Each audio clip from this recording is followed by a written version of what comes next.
for Super Bowl kickoff. No, wait, wrong one. What do we call this again?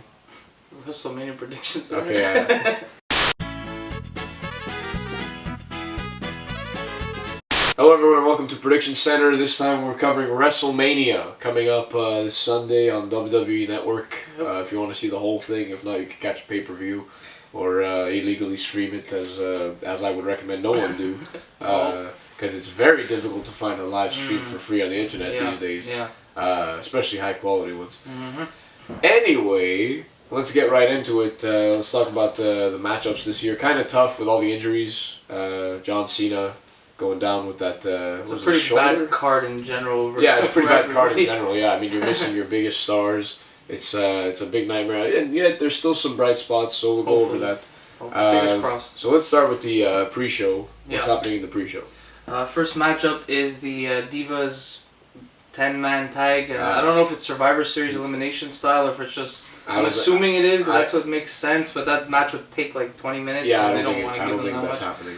So it's, let me just get all the divas there. Yeah. Natalia, Paige, Brie Bella, Alicia Fox, and Eva Marie, who's back on the main roster. I'm happy about that. Versus Lana, who's making her wrestling debut at WrestleMania, which, you know, hopefully it turns out to be good. That could be good. Naomi, Tamina, Summer Rae, and Emma. This sounds like a synchronized swimming team. Yeah. It's a lot of women. I don't know who to pick in this one. I think Lana's team has a better chance. Yeah. I think they're giving her a push. It's kind of clear that they want to throw her in the mix as a legitimate wrestler, and I guess see how she does. But yet, you know, first WrestleMania match.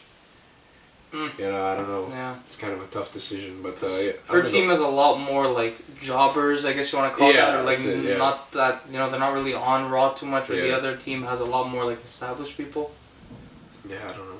I'm going with the dark horse Lana first. Yeah, Team Lana. Rookie luck, yeah. Okay. I'm gonna go the opposite. I'm gonna go Team Paige or Brie or Natalia, whichever team is officially the name of it. But just because they lost on Raw. Just now, we just finished watching the Monday Night Raw before Mania, so I'm going to give it to them to take this match. Not like it really matters. Cool. Let's look at the next match. Yeah. Now the next match is the classic, now traditional, Andre the Giant Memorial Battle Royal. Yep. The match with the shortest name on the card. Mm-hmm. And also the shortest roster of 800 people wrestling for a giant gold statue. Other than the Royal Rumble. Yeah. Other than, I think, yeah. You know, who do you think's gonna win this one? I mean, there's so many people involved. You know what? They try and make this thing like important every year, but yet it's on the kickoff show, and yet beyond the week after, like the next Raw, you don't hear about this thing till the next Mania. Yeah. So it's Cesaro won the first one, Big Show won it last year. This year I don't even really know who's even in it, because they had this massive brawl with like 20 guys. So I'm just gonna go with a guy who I think is really funny and could be not a good big guy in the WWE, but he could be a guy that stays there for a while and use comedic relief. And I'm gonna go with the Red Dragon, Heath Slater. I'm gonna go with Goldust. I think that this whole hyping up of this, you know, Golden Truth tag team is gonna end up forming in that match. That makes sense. Yeah. I see R-Truth eliminating himself from the match and basically giving it to Goldust. I could see that. Yeah. And that'll be the tipping point of saying, "Oh, we're teammates now." Yeah, you know. Yeah. I see that getting a good crowd pop. So. Yeah, which whoever's actually there, not. But that would imply that WWE creative is actually doing something intelligent, so it probably won't happen. Yeah. Okay, so we got Red Dragon, Heath Slater, and Goldust. Next match, let's see what happens. So next up on the pre-show, second last match, the Dudley Boys are gonna face the Usos. So who do you think's gonna win that one? You know, I'd like to see the Dudley Boys win because they're just funny and great, and you know, in general, very good tag team, historic tag team. But I mean, I think it seems almost like obvious that the Usos are gonna win this one. Yeah. Seems like they're trying to get pushed and feel relevant. And, you know, the whole Roman Reigns family thing. So I think they're gonna give them a WrestleMania moment at least. Even if it's a pre-show WrestleMania moment, it's still a WrestleMania moment. Technically, I think they're gonna give it to the Usos. Yeah, makes sense, especially because like the Dudleys refuse to use the tables now, and I think somehow they're gonna incorporate that. The ref's gonna go down, and they're gonna do some sort of spot with that. I'm gonna give it to the Usos, and also why bring back the Dudleys if they're not gonna put over people, right? They've had their fair share. Glory days. Yeah, so it's past it. Yeah, so I'm just gonna give it to the Usos. We'll see. It could be a good match, but it's a pre-show match, so I probably won't even watch it. So let's see what happens. All right, up next is the U.S. title fight. So important that they decided to not put it in the full program. It's on the pre-show. Yeah. Sad day. The big guy Ryback fighting Kalisto. Is that him? Yeah, it's one of the masked guys. Yeah, it's Kalisto. Not Batman. The one that looks like a bird. That guy. Yeah. This is how I discern my wrestlers. I'm pretty sure Ryback's gonna take this fight easily. Yeah? Yeah. I don't know. To be honest with you, this is one of them that I really don't. Let me tell you why. Okay. Vince likes big men. He does like big men. And Ryback is selling this as size matters. Yeah. And Vince loves that. Yeah. So I think it's going to Ryback. You know, I see no point in either of these guys really winning it because Kalisto wins. Okay, you move on. Ryback wins, and he just does this weird non-promo stuff where he just takes off after his matches and barely talks at all. And so what? So now the U.S. title's barely on TV at all now with that.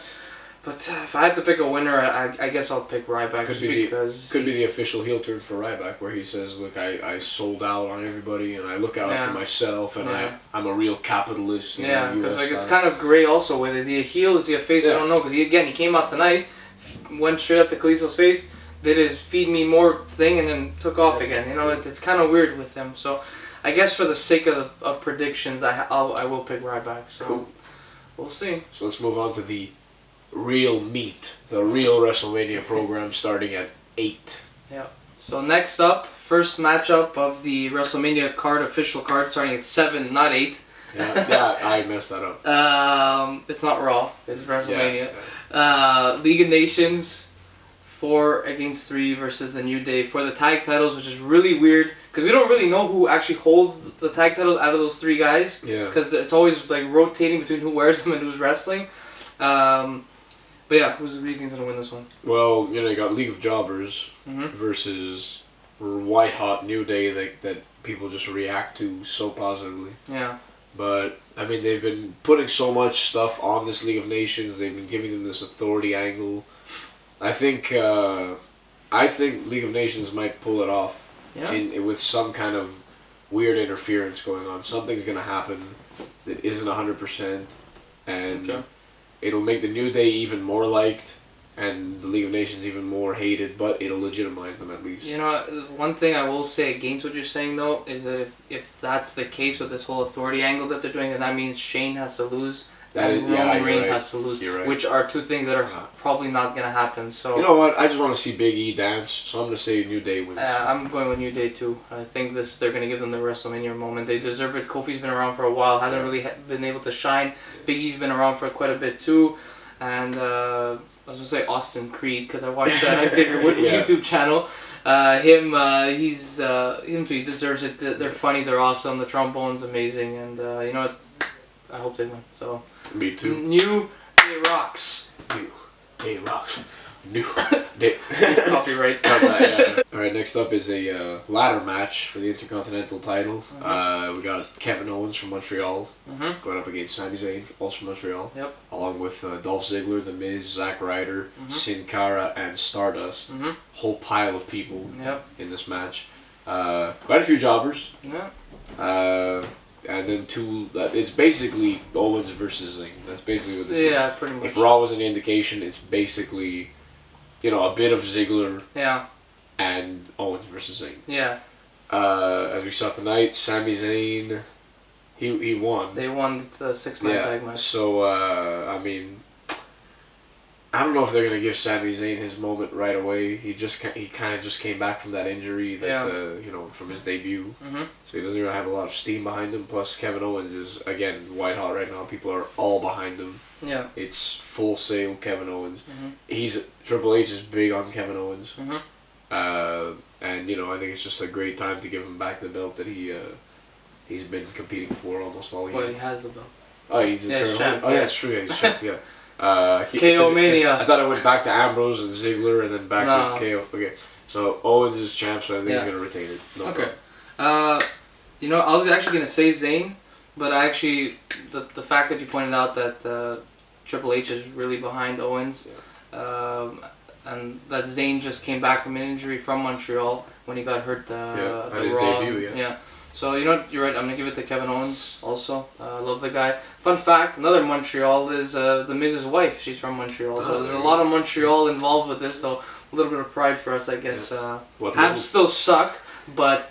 What little pride we can take in Montreal, we try to take as much as possible. I'm happy the Habs are losing, but anyways. That's.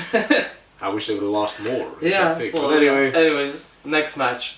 Next up on the card is a debut. Yeah. Another debut. Quite a few debuts actually. Is AJ Styles versus Y2 Jackass. So who do you have? Well, you know, we've heard Raw is Jericho. Mm-hmm. We've heard basically everything is Jericho. Talk is Jericho. You know, Rock and is for Jericho. many years, WrestleMania was Jericho. He's had a lot of success there. Yeah. It's his 12th, I believe. Mm-hmm. You know, he's fighting a great opponent, but I mean, at the end of the day, you gotta look at it as Jericho's had his time, and if there was a title on the line, I would say maybe Jericho, maybe as you know, just to give him something. Yeah. But since there's no title on the line, I think this is really just a good match to watch as a fan and to watch AJ Styles have a WrestleMania moment to start off because he had a long career already. Yeah. And it's giving him his due basically. Yeah. So I would have to say AJ Styles. Okay. I see how that makes sense, but at the same time, when you think back to last year and how they handled Sting versus Triple H, the guy's been around longer, more of a legendary status, the icon, and he did lose in a pretty lame match in the end with all that interference with DX and NWO, but what I would argue against that is Triple H has a really big ego. That's true. Whereas Jericho is completely unselfish. Doesn't take himself seriously at all. Yeah. But at the same time, depends where Jericho's going. If he's staying for till maybe like June-ish, I'd say he'd lose. But if he's leaving soon after, I'd say Styles wins. But I'm just gonna go with my gut and say Jericho. Just I feel that he's a big guy and believing that you gotta earn your dues and you start fresh in WWE. I've been listening to a bunch of his podcasts, and when you retire, you gotta lose your match. Yeah, so I feel like AJ Styles is gonna get his moment, but in a great 5-star match, not with a W. So I'm giving it to Jericho to take this one. Interesting. We now hit the full NXT portion of the card. Yep. Sasha Banks versus Charlotte versus Becky Lynch. For the Tramp Stamp title. Yeah, for the Tramp Stamp title. Trademark. TM. Which at least one person in this match is going to have their WrestleMania moment. Who do you think that's going to be? They've been giving Charlotte a lot of commentary. She's been sitting next to... They've been giving her a lot of everything. They've just been handing her stuff. Well, just the last couple of weeks, they've been putting her next to the commentary booth while Becky Lynch and Sasha battle against random other divas like Team Bad or whatever. And tonight she finally wrestled for the first time in a little bit, and she beat Becky Lynch while Sasha Banks was just literally sitting there the whole time doing nothing. No point to being out there. So I'm gonna give it to Becky Lynch just because I find there's a lot of... She has a big following, there's a big pop when she comes out. She's over with the fans. And I just like her a lot. She's my favorite diva right now, currently on the roster, so I'm going to give it to her. I think that the most fan support right now is behind Sasha Banks. After the last pay-per-view, she came out and did some really cool stuff. The crowd just exploded for her. And I think, like, as a real surprise turn... I want to see that happen. I don't think it will, but I'm gonna pick it anyway, just in case. That way, I'll be right. Yeah. But I see big things for Sasha Banks. Yeah, absolutely. So, we could agree that Charlotte's gonna lose, though. Yeah. I think she's gonna lose because you can't have her win every single night and then win at Mania too. It's too much. Yeah. It's way too much. Yeah. It's gonna knock her back more than it'll put her forward. Yeah, for sure. So that's what I think. Okay, so Charlotte's losing. Yeah. Charlotte's losing and someone is winning. Next up. So now we come to the match a lot of people are really excited about. It's probably one of the most talked about matches at Mania. Dean Ambrose, who is white hot with the crowd, people love this guy, Yep. versus Brock Lesnar, who is always a consistent pop. Everybody loves to watch the Beast come out and beat some ass. In a no-holds-barred street fight, which doesn't take place in the street. No. It takes place indoors. In old-time WWE, or WWF, when the times were good, it's called a hardcore match. Yeah, it would have been called a hardcore match, but that's too heavy. Yeah. So they're going to call it a street fight, because that's much more wholesome. Yeah. So who do you got in this one? It's, again, another weird one, because Ambrose is over. You feel like he should win, but at the same time, Brock has only beaten Taker. Yeah. Pretty much. I mean, yes, he had a dominant year last year where he pretty much beat everybody, but if you think about it, he lost to Cena when he first came back. He lost to Triple H at Mania a couple of years ago. He really only beat The Undertaker. That solidified that whole year 2 years ago, but other than that, he's been, again, underneath the rug, and you're paying this guy millions of dollars to do nothing. So, and WWE just thinks that if you let Lesnar win and then disappear for 6 months, that's okay. And I think they're going with that same mentality again, because Dean Ambrose will just move on to the next guy up. Yeah. So I'm gonna say Brock Lesnar wins, because I feel like he's gonna beat the crap out of Ambrose. I'd argue that they've been marketing this fight as no holds barred, and Dean Ambrose is the lunatic fringe, and they've been having celebrities give him weapons. Like Mick Foley gave him the bat, Terry Funk gave him a chainsaw, and you just gotta ask, why would they do all this? Well, Perry Saturn didn't give him the mop, so that's true. And he didn't get a mop. Al Snow didn't get the head, so I mean, he's missing. It's not good enough for me. He's missing quite a few, but maybe Sandman should have given him that kendo stick. You just gotta say, you have to ask the question: if it was a straight one-on-one fight, normal, without any of these weapons, it's obviously gonna be Lesnar. Yeah. He'll kill you. But because they introduced that doubt, I think that's why they're gonna go with Dean Ambrose. Get him even more white hot with the crowd, and they're probably, that's like you said, that Reigns thing where they're gonna make him turn. He'll be absolute lightning. Yeah. And then they'll have a rivalry that they'll feed off each other, hopefully. Yeah. Because they do have good chemistry together. Yeah. So I mean, it would make sense. Okay, so hopefully that's what happens. So I'm gonna go with Dean Ambrose on this one. So okay, I'm going with Lesnar. So one of us will be right. These are one. See, this is the type of thing that I was saying, where this is a good match to not know who's gonna come out with the win. Yeah. The Undertaker Shane, another story, but whatever. This one, good booking. Yeah, absolutely. Yeah, and it's supposed to be Wyatt versus Lesnar too, but he backed out because of the back, and he's not even on the card at all, which is crazy. Yeah. How bad is his back where he's not even on the card at all? Anyways, so next one up. So for the second last match on the card, probably the most confusing match I've ever seen. Weird booking. Nostalgia and heartstrings match. Yeah, so we're obviously talking about The Undertaker versus Shane O'Mac. He came back after, 7 years or something like that. And Taker, his WrestleMania 1 match per year thing. It's a weird one. I'm very confused with who I'm going to pick. So I'd like you to go first and give me your prediction. My prediction is, and this is pure fantasy, because Shane coming back, I feel like it has to mean something. He can't just lose and then nothing happens. Absolutely, yeah. Now, unless he loses and something does happen, like they just pull out a new stipulation, and then here we go, there's a whole new saga starting. Yeah. I want to believe that Shane will win. Mm-hmm. At the same time, like you said earlier, Undertaker, does his WrestleMania greatness mean nothing? I mean, are they just going to make him lose out the last 3 or 4 WrestleManias he wrestles in? Will this be his last? Is this his retirement match? So many questions going in that it's really hard to decide. I'm going to say, as a fan, I don't want Undertaker to lose, but I do want Shane to win. Just because if he does get control of Raw, I could just see a whole bunch more interesting things happening. In the sense that it opens up possibilities for maybe a brand split. It might cause the Authority to finally, become unstale. They're in the 30 year, third or fourth. It's a long time. Yeah. So you just gotta ask, when does it end? So I hope it ends with Shane McMahon winning over the Undertaker.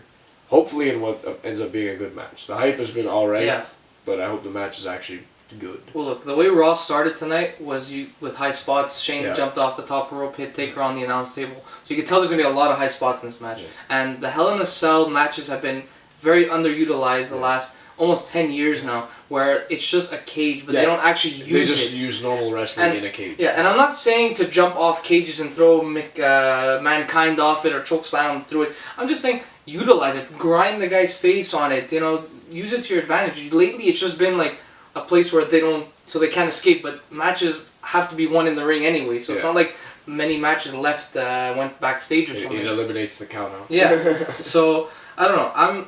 I'm torn because I don't like this match. People freaked out when they first announced it. My immediate reaction was why? Because you're gonna have Taker, who only lost to Lesnar, who is a beast and could beat anybody. So that kind of makes sense. Even though I didn't like that he did lose at Mania, I think he should still be undefeated. And then you have a guy like Shane, who you want to win because, like you said, you want him to take over Raw. Which if you don't break kayfabe, he's gonna stir shit up or whatever. But Undertaker's legacy is just that meaningless, and I just feel that backstage Vince is just saying, you know what, Taker lost once, who cares if he loses again. So unfortunately, I'm gonna have to pick Shane just because I feel like all the hype over the last 2 months has been for Shane. Exactly, it can't be for nothing. I'm hoping there's some sort of interference and something happens, but in the end, I really don't know. Which it could be a good thing. I think it's actually a bad thing that we're thinking about it like this because it really, Undertaker should not lose a Mania. I think it's as black and white as that, And if he's gonna lose, it should be to a wrestler, not to a guy who just came back after 7 years, and who never was a real wrestler to begin with. But I'm gonna say Shane just because I feel like WWE needs a shake-up, and I might be willing to sacrifice a loss at Mania for Undertaker if it means WWE could get back on track and get really good again. Era. Yeah, so that's what I'm hoping for. Double Shanes. Same time, I'm praying for the Undertaker. I don't know. We'll see what happens. Let's move on to the main event. We've now come to the match that's been hyped up for as long as I can remember, basically Royal Rumble. Yeah.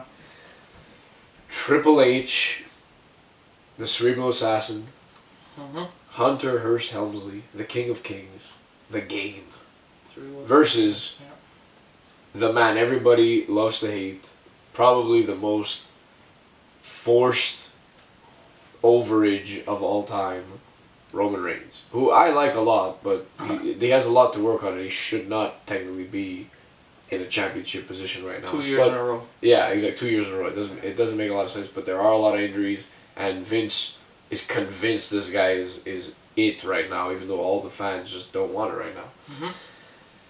So, I mean, what do you got? I mean, it's such a tough one to pick because. Well, look, originally I was hoping for a big twist. Reigns turns heel, joins the Authority, and they just give him the title, something like that. And maybe you have Cena come back or Rollins if they're able to, and they become the new face in that rivalry. But the way they brawl every time they're together, the last 5 weeks they brawled like 20 times. Yeah. Excuse me. It clearly is not going in that direction. Reigns is going to be forced down our throats even more, and I like Roman Reigns, but I don't like him at the same time because nobody says suffering succotash, and if you don't have the balls to tell whoever's writing the back that this is stupid, then too bad. Yeah. You know, Vince made those brass ring comments last time he was on the Stone Cold podcast, and you know what? Maybe he's telling Reigns like, okay, tell these guys to shove it or something like that.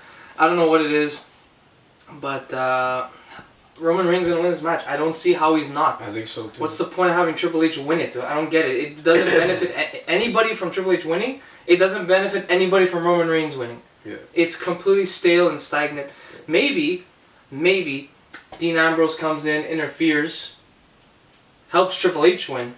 Sets up something for the Raw after Mania. Exactly. Something Dean Ambrose versus Roman Reigns, the way Seth Rollins betrayed them. Yeah. Something like that. Maybe he's pissed because he loses to Lesnar. I don't know what's going to happen, but I think Roman Reigns is going to win. Yeah, I think like you said, something's going to happen in the match to make it interesting, but as it stands, not very interesting. Roman Reigns, pretty clear winner. Yeah, absolutely. Yeah. So that's been WrestleMania Prediction Center this year, WrestleMania 32 in Dallas, Texas. Probably the greatest event in sports entertainment history, but this one will be kind of a letdown, I think. For sure. So anyway, those were saved last year, so this year I don't know. Yeah. So those are our predictions. We'll be back after WrestleMania, probably with analysis of what happened. Either Friday night or Saturday morning, whenever we could get it up there. See how we finish. I'm sorry, it was Sunday night or Monday morning. It's not the UFC. We have WrestleMania 1, which is our first YouTube video ever. It's kind of crappy, but it's funny. Yeah. It has its little kinks. We'll put a link down in the description below and an annotation somewhere around here. So go check that out. And we are in production for WrestleMania 2. Part 2. Which is going to be involving a lot more actual wrestling, or attempting to wrestle. And these belts will be on the line, or at least one of them will be, probably this one. So, and if you check it out, they're actually going to be, they have something to do with each other. They're not going to be random. There's a kind of a storyline we're trying to build with this. We're trying to make the slowest running episodic series on the internet. Once a year, probably going to be out in like June or July, but we're in production for it now. So stay tuned for that, subscribe for that, and thanks for watching, guys. Enjoy WrestleMania 32. See you next time.